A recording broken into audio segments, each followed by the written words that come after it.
नमस्कार, विपक्ष ऑलवेज वेदन देख रहे हैं आप। मैं हूं आपके साथ पूजा। सुप्रीम कोर्ट द्वारा इलेक्टोरल बॉन्ड स्कीम रद्द किए जाने को 1 साल हो चुका है। उस वक्त विपक्ष ने दावा किया था कि अब राजनीति से काला धन खत्म हो जाएगा, कॉर्पोरेट चंदा रुकेगा और लोकतंत्र शुद्ध हो जाएगा। लेकिन आज सामने आई ताजा सच्चाई ने विपक्ष के हर दावे की हवा निकाल दी है। इलेक्टोरल बॉन्ड खत्म होने के बाद पहले ही साल में सिर्फ 9 इलेक्टोरल ट्रस्टों ने राजनीतिक दलों को दिए हैं 3,811 करोड़, और इस रकम का जो बंटवारा हुआ वो विपक्ष के लिए किसी सदमे से कम नहीं। बीजेपी को मिले 3,111 करोड़ यानी कि कुल ट्रस्ट फंडिंग का 82% से भी ज्यादा। कांग्रेस को मिले सिर्फ 299 सीआर और बाकी सभी दलों को मिलकर भी सिर्फ 10% या करीब 400 करोड़। यानी विपक्ष की पूरी फौज एक तरफ और बीजेपी अकेली दूसरी तरफ। अब यहां ध्यान देने वाली बात यह है कि यह चंदा बॉन्ड के जरिए नहीं बल्कि कॉर्पोरेट समर्थित ट्रस्टों के माध्यम से दिया गया है। यानी नाम बदला, रास्ता बदला, लेकिन विपक्ष जिस कॉर्पोरेट फंडिंग पर रोता था वो पहले से ज्यादा ताकत के साथ वापस आ गई है। तो क्या विपक्षी पार्टियों की समस्या बॉन्ड नहीं थी, समस्या बीजेपी की राजनीतिक मजबूती थी? इसे आज समझेंगे। साथ ही ममता बनर्जी जिसकी मुसीबत हुमायूं कबीर बनते चले जा रहे हैं, उन्होंने अपनी राजनीतिक पार्टी का ऐलान कर दिया, तो वहीं कांग्रेस में भी बवाल है। नेशनल हेराल्ड केस में दिल्ली हाईकोर्ट ने सोनिया गांधी, राहुल गांधी को नोटिस जारी कर दिया है और कर्नाटक कांग्रेस की आग भी धधक रही है। तो आज अपने शो में इन्हीं तमाम मुद्दों पे चर्चा करेंगे और मेरे साथ स्टूडियो में मौजूद हैं कैपिटल टीवी के editor in chief doctor Manish Kumar और एग्जीक्यूटिव एडिटर राजीव जी। सर, आप दोनों का बहुत बहुत स्वागत है। धन्यवाद। सर, इस फंडिंग को लेकर विपक्षी पार्टियों की तरफ से कई सारे सवाल खड़े किए जाते थे, आज कैसे विपक्ष बेदम है? देखिए, जब आप खबर पढ़ रही थी तो मुझे शिवसेना उद्धव ठाकरे के एक प्रवक्ता हैं, आजकल बड़े सोशल मीडिया पे हिट चल रहे हैं, जिनका दुख खत्म नहीं हो रहा है। हाँ, जिनका दुख ही खत्म नहीं, वो हर जगह ये कहते हैं कि हमारा दुख खत्म क्यों नहीं होता भाई। मैंने गोबर करवा लिया, आपने मुंह काला करवा लिया। मतलब आप ऐसे ऐसे मुद्दे को उठाते हो जिसमें फायदा होता कुछ नहीं, नुकसान 50 हो जाते हैं। राहुल गांधी घूम घूम के देखिए, एक तो पैसा कमाया, पैसा मिल नहीं रहा, दूसरा आप घूम घूम के कहते हो कि पूंजीवाद, माल खाने में पूंजीवाद नहीं आता है ना। अब बेचारी ममता बनर्जी वो तो और फंस गई। ममता बनर्जी के बारे में बताया 184 करोड़ रुपया मिला है, 184 करोड़ रुपया कौन सब दिया है? लॉटरी वाले। मुझे बताइए अब क्या हो रहा है? इस तरह से आप एक अच्छा खासा स्कीम था जिसको लेकर के अगर सुधार करना था, ट्रांसपेरेंसी लानी थी, उसका एक तरीका आप अपना सकते थे। आपको बकायदा पार्लियामेंट के अंदर ही जाकर के उसमें सुधार लाने की आवश्यकता थी, लेकिन वकीलों के चक्कर में फंस के ये सब लोग सुप्रीम कोर्ट चले गए, सब कुछ ऐसी की तैसी करवा लिया।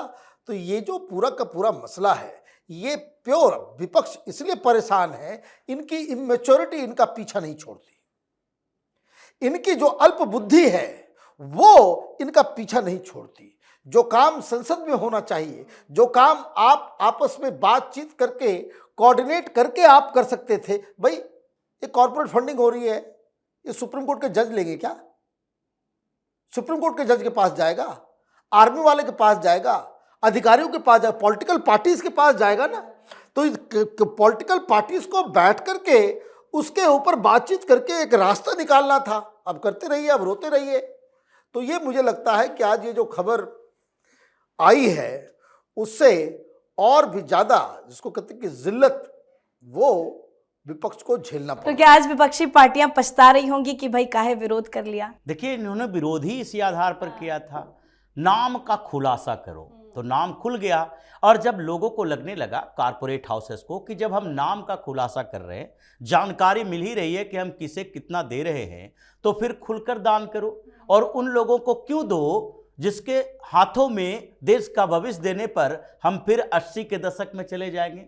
अगर किसी कारपोरेट हाउस को लगेगा कि बिहार में सरकार किसकी होनी चाहिए, तो वो किसे प्रीफर करेंगे? लालू प्रसाद यादव के सरकार को, जिसको ये पता है कि अगर हमारे इंजीनियर बिहार जाते हैं तो वहां से उसको अपहरण करके ले जाता है। और फिर हमको लेवी देनी पड़ती है, रंगदारी टैक्स जिसको बोलते थे। अपहरण इंडस्ट्री चल रहा था, अगर फैक्ट्री लगाना है तो वहां पर लोकल माफियाओं के साथ कोऑर्डिनेट करना पड़ेगा और वो लोग बांधेगा कि नहीं 10% कट मनी हमें चाहिए। बंगाल में ममता बनर्जी की सरकार है तो वहां पहले से ही कट मनी चल रहा है, तो उन लोगों को पैसा तो नहीं देगा। वो अपने अनुकूल सरकार चाहिए जहां पर सिंगल विंडो सिस्टम हो, जहां पर माफियाओं का राज नहीं हो। उत्तर प्रदेश में देखिए, इन्वेस्टर मीट होते हैं, लोग आते हैं, कारपोरेट हाउसेस कहता है हम इन्वेस्टमेंट हम करेंगे, क्योंकि अभी उनको भरोसा है कि किसी जगह इन्वेस्टमेंट करेंगे, फैक्ट्री बनेगी तो किसी की औकात नहीं है कि कोई माफिया एक फोन कर दे। ये तरीके चल रहे थे।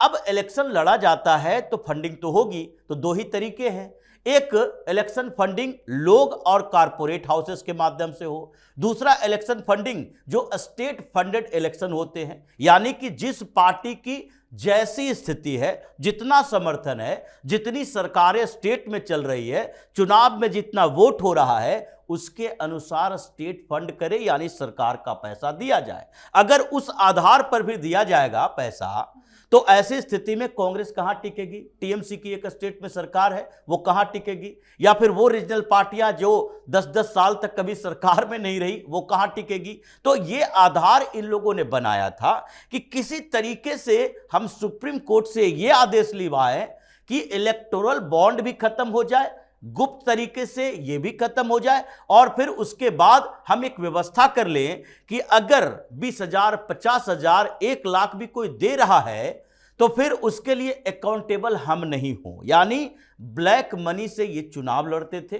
पीएम मोदी ने ब्लैक मनी को रोक दिया, इलेक्टोरल बॉन्ड के माध्यम से कहा ट्रांसफर होगा अकाउंट टू अकाउंट, ये अकाउंट से ट्रांसफर होगा, ऐसे कैश में नहीं दे सकते। तो इनकी बौखलाहट बढ़ रही थी। अब जब दूध का दूध पानी का पानी हुआ कि मतलब जो पैसा दे रहा है उसके लिस्ट सामने में है, तो उसके बाद इन लोगों को लगने लगा अब कौन अपनी बदनामी करता है, लोग भी समझने लगेंगे कि इसने कांग्रेस को इतना पैसा दिया है तो इस कंपनी का बायकॉट करना है या फिर एक्सेप्ट करना है। बिल्कुल सर, बात करें पश्चिम बंगाल की तो चुनाव से पहले हुमायूं कबीर की तरफ से राजनीतिक पार्टी का ऐलान करना, क्या ये ममता के मुस्लिम वोट बैंक पर सेंधमारी हो गई? बिल्कुल सेंधमारी है। एक छत्र राज अब तक रहा है ममता बनर्जी का मुस्लिम वोटर्स के ऊपर, लेकिन सिर्फ हुमायूं कबीर ही क्यों, टीएमसी जिस तरीके से पोलराइज करने की कोशिश कर रही है। भाई टीएमसी का एक एमएलए कह रहा है कि वक्फ कानून को विरोध में अगर हमको फिर टेररिस्ट बनना पड़े, एक्सट्रीमिस्ट बनना पड़े तो हम बन जाएंगे, उसके ऊपर आप एक्शन नहीं लेते हो। आप वो सारा काम कर रहे थे कि जिससे मुसलमानों को अपने साथ आप ले सके।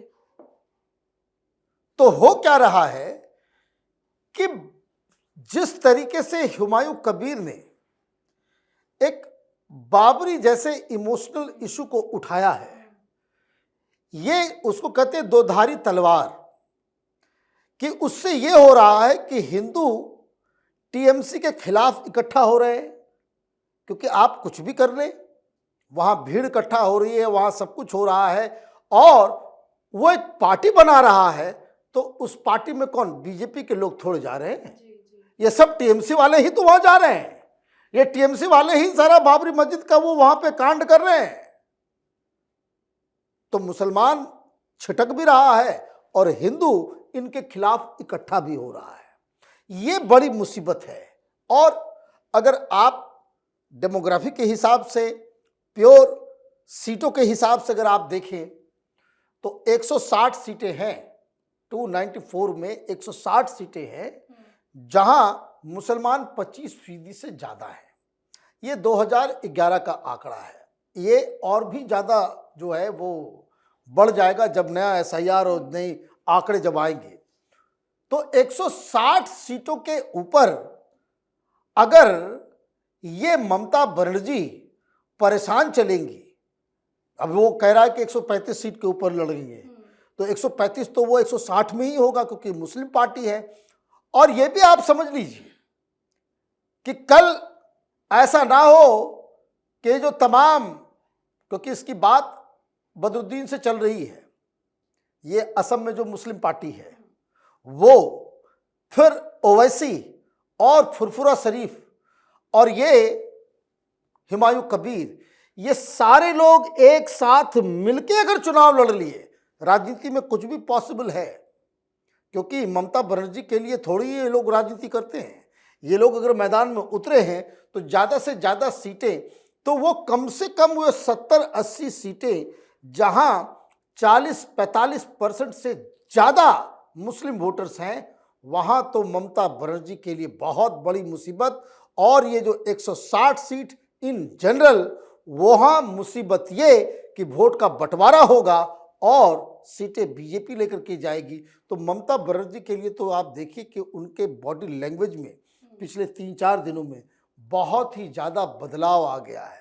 आज वो गई हुई थी कहीं पे भाषण देने के लिए, तो वहाँ पे माइक खराब हो गया, तो उसी पार्टी उनके लोग सारे ऑर्गेनाइज कर रहे हैं, वो स्टेज से बोल रहे कि सबोटाज कर रहा है, कोई सबोटाज कर रहा है, मैं देख रही हूँ, मेरे माइक को हर बार कोई खराब कर दे रहा है। मतलब आपकी मन स्थिति ऐसी हो गई है कि आपको अपने वर्कर, अपने ऑफिशियल्स, अपने पार्टी के लीडर्स के ऊपर से आपका भरोसा जो है वो उठ रहा है। She is in panic mode. लेकिन हर चुनाव में, हर राज्य में हम देखते हैं कि नई नई पार्टियां आती हैं, वो चुनाव लड़ती है। हुमायूं कबीर भी वही कर रहे हैं। लेकिन क्या ताजा स्थिति को देखते हुए, ग्राउंड में जो भी स्थिति बनी है, उससे लग रहा है क्या हुमायूं कबीर की पार्टी कोई रंग ला पाएगी? देखिए, अकेले तो कुछ ज्यादा नुकसान नहीं कर पाए। हाँ। लेकिन जो अभी स्थितियां बदली है मुस्लिम पार्टियों को लेकर अलग अलग जगहों पर, उससे लग रहा है कि अब ये भी इकट्ठा हो रहा है। मुस्लिम पार्टियां जो गैर मुस्लिम राजनीति करती है, वो सब इकट्ठा होने की कोशिश कर रही है। जैसे डॉक्टर साहब ने कहा बदरुद्दीन अजमल की बात, कि वो कैसे असम के अंदर अलग थलग पड़ा, कांग्रेस भी उसके ऊपर अटैक करता है, जो बीच में दोनों सहयोगी पार्टी हुआ करते थे, और उसके बाद वो असम से बाहर निकलना चाहता है अलग अलग राज्यों में। ओवैसी हैदराबाद से चलता हुआ उत्तर प्रदेश, महाराष्ट्र, उत्तर प्रदेश, इधर बिहार, उधर बंगाल, ये हर जगह अपना फुटप्रिंट दिखाना चाहता है। दूसरी तरफ ये जो केरल की पार्टी है, जिसको अब धीरे धीरे मोह भंग हो रहा है कांग्रेस से, एसडीपीआई, जो पीएफआई का एक पॉलिटिकल विंग है, वो भी अब दिल्ली में एक मुख्यालय खोलता है। मुस्लिम लीग, जो कि केरल में कांग्रेस के साथ चुनाव लड़ती है, वो दिल्ली में आकर अपना एक बड़ा मुख्यालय खोलता है, वो भी एक ऑफिस बनाता है कि नहीं, अब दिल्ली से हम चारों तरफ की राजनीति करेंगे। और इन सबके बीच एक बातचीत चल रही है कि अलग अलग स्टेट में हम लोग अपने तरीके से चुनाव लड़ें तो हमारे पास स्टार प्रचारक, मुस्लिम स्टार प्रचारकों की संख्या ज्यादा होगी। जैसे ओवैसी के पास, ओवैसी के अलावा दूसरे राज्यों में कोई स्टार प्रचारक नहीं है, इसीलिए ये लोग एक दूसरे के साथ साठगांठ कर रहे हैं कि हर जगह हमारे लिए कुछ क्षेत्र हैं। जैसे केरल में ये एसडीपीआई को भी लगता है, मुस्लिम लीग को भी लगता है कि मुस्लिम लीग वहां पर अकेले भी चुनाव लड़े तो 10 से 12 विधानसभा सीटें जीत कर आएगी, जहां 50% से ज्यादा मुस्लिम जनसंख्या है। उसी तरह के बिहार के अंदर अकेले भी चुनाव लड़के ये असदुद्दीन ओवैसी की पार्टी किशनगंज में 4 सीटें, अररिया में 1 सीटें, 5 सीटें जीत कर लाया। पश्चिम बंगाल में 70% तक मुस्लिम आबादी वाला इलाका है, तो वहां पर अगर ये सब लोग मिल जाते हैं तो फिर तो ममता बनर्जी को उन क्षेत्रों में 1 सीटें भी नहीं मिलेगी। और यही हुमायूं कबीर कह रहा है कि हम ममता बनर्जी को 100 से नीचे ले आएंगे, एक एक सीट पर स्ट्रगल करना पड़ेगा। और दूसरी समस्या आ गई है कि अगर आप मुस्लिम इलाकों में कंसंट्रेट कर रहे हो तो दूसरे जगह प्रचार कमजोर होगा। ममता बनर्जी की समस्या यही हो रही है आजकल। उसके मुस्लिम विधायक जाकिर हुसैन, उसने कहा कि नहीं नहीं, मुर्शिदाबाद में कृष्ण मंदिर होना चाहिए। ये क्यों? मुर्शिदाबाद में कृष्ण मंदिर इसलिए ताकि हिंदू बहुल इलाकों में इन लोगों को डर लगने लगा है। मुस्लिम इलाकों में ममता बनर्जी जितना ज्यादा ध्यान देगी, जितना ज्यादा रैलियां करेगी, इस क्षेत्र में भारतीय जनता पार्टी उतना ही ज्यादा मजबूत होती जाएगी। कांग्रेस पे भी चर्चा कर लेते हैं, नहीं तो उसके बिना विपक्ष की चर्चा अधूरी रहेगी। क्या चल रहा है सर कांग्रेस पार्टी में? कांग्रेस पार्टी में अभी बहुत बड़ी प्लानिंग चल रही है। किस बात को लेकर? प्लानिंग ये चल रही है कि 27 तारीख को CWC बैठक करेंगे और एक सांप जो बिल के अंदर घुस गया है उसको बाहर निकालने की कोशिश करेंगे, एक देशव्यापी आंदोलन करेंगे। ये पूरे NGO पार्टी हो गई है। सोनिया गांधी कल एक आर्टिकल क्या लिख दी कि भाई देश भर में जो है वो राम जी के खिलाफ जो है वो भाई कानून बन गया, सब कुछ हो गया, मामला खत्म हो गया। लेकिन कांग्रेस पार्टी जो है वो लगी पड़ी हुई है कि ये बहुत बड़ा जो है उनको मुद्दा मिल गया है। कोशिश करना चाहिए पार्टी खंड खंड विखंड हो रही है और आप मोदी को घेरने के लिए ऐसे ऐसे मुद्दे उठा करके लाते हो जिसका जनता से कोई लेना देना नहीं है। और इसलिए अभी इंतजार हो रहा है कि भाई 20 तारीख तक के लिए थे ना, अभी तक नहीं है राहुल गांधी 20 तारीख तक के लिए थे। जिस दिन उनका प्रोग्राम आया था उसी दिन हम लोगों ने कहा था कि भाई क्रिसमस तो वो बाहर ही मनाएंगे, क्रिसमस मनाने के बाद वो हिंदुस्तान आएंगे। तो अभी तक तो राहुल गांधी आए नहीं हैं, लेकिन CWC की तैयारी चल रही है। देखना ये होगा कि राहुल गांधी यहाँ आकर के पहले प्रियंका को डांटते हैं कि भाई क्यों गई चाय पार्टी में, या फिर दूसरी बात के लिए भाई गडकरी से क्यों तुमने बातचीत की, क्या जरूरत ऐसी पड़ गई।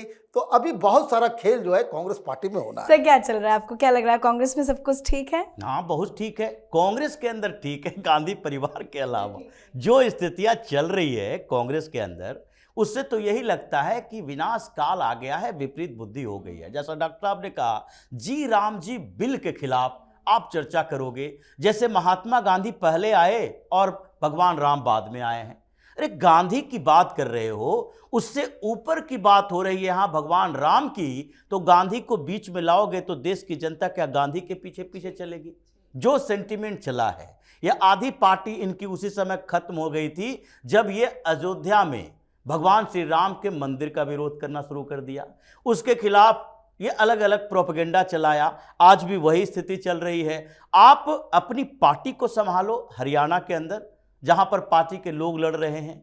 पार्टी को संभालो महाराष्ट्र में, जो हर बार हार के बाद आधी हो जाती है। पार्टी को संभालो कर्नाटक में, जो DK शिव कुमार अब मान कर बैठे हैं कि राहुल गांधी वापस आए नहीं, कि अब हम अपना अलग तरीका अपना लेंगे, या तो बनाओ या फिर हम तुम्हारी सरकार गिराएंगे। कहीं पार्टी नहीं संभल रही, लेकिन ये पूरे देश को संभालने के लिए आंदोलन करेंगे। यानी अब अंतिम समय आ गया है, विनाश काल आ गया है, तो इसलिए बुद्धि भी भ्रष्ट हो रही है, क्योंकि ऐसे भी ये सनातन विरोधी पार्टी है। जी बिल्कुल, बहुत बहुत धन्यवाद सर आप दोनों का। धन्यवाद। तो ताजा आंकड़े साफ साफ कह रहे हैं कि बीजेपी सबसे बड़ी लाभार्थी पार्टी रही। कांग्रेस को भी करोड़ों रुपए का चंदा मिला, अन्य विपक्षी दलों की झोली भी भरी और वो झूठा नैरेटिव गायब हो गया जिसमें ये आरोप लगते थे कि सारा पैसा सिर्फ और सिर्फ बीजेपी को ही जाता है। आज वही विपक्ष आंकड़ों के बोझ तले बेदम पड़ा है। तो वहीं ममता बनर्जी का मुस्लिम वोट बैंक खसकता दिख रहा है और नेशनल हेराल्ड केस में सोनिया राहुल गांधी एक बार फिर से मुसीबत में फंस गए हैं। मतलब विपक्ष की सारी पार्टियां, सारे नेता